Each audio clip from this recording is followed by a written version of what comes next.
Welcome to the only daily podcast focusing on compliance news of the day. Each morning, start your day with a cup of coffee and Tom Fox, the voice of compliance, to hear about 4 of the top compliance, corruption, or leadership stories you will need to start your day. The Daily Compliance News is a production of the Compliance Podcast Network. First, a word from this month's sponsor, Ethico. If you're a compliance officer, middle managers are crucial in getting your programs from you to your frontline employees. But how do we activate those managers and get them on our side? Ethico's new Middle Manager Toolkit equips you with the skills needed to empower your managers, to promote a culture where ethical behavior thrives and employees feel empowered to speak up.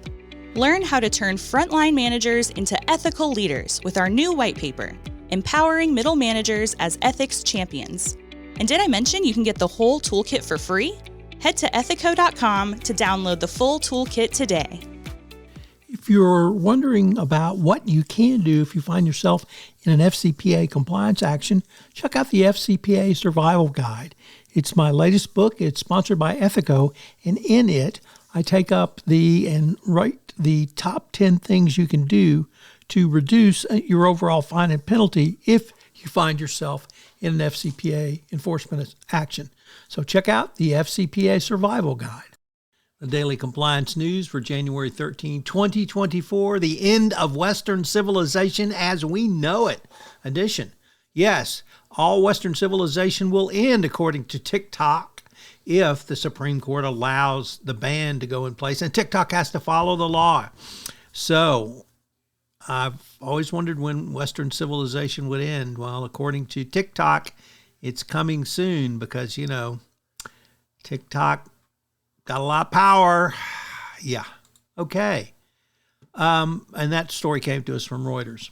So, in a very provocative title, the New York Times asks, is HR really your friend? Subtitled, don't count on human resources to take your side in a workplace issue, especially if it involves a conflict with your boss.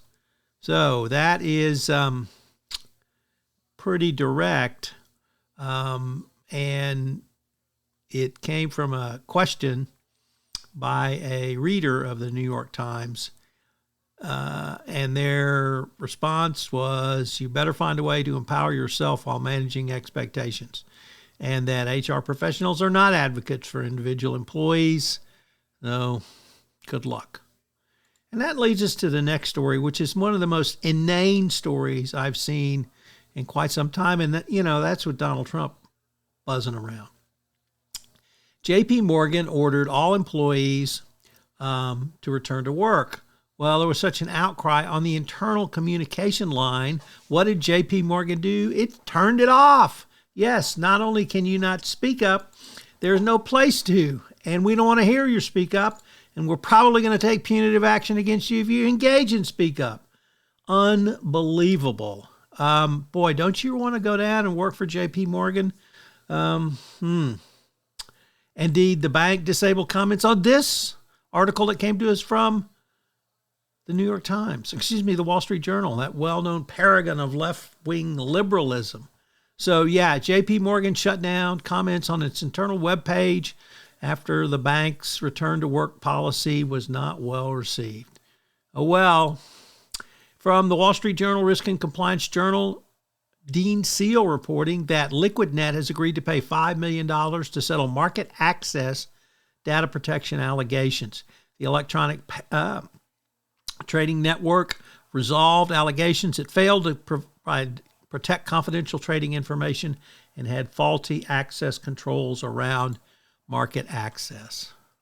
At the start of this podcast, the sponsor for the entire Compliance Podcast Network is Ethico.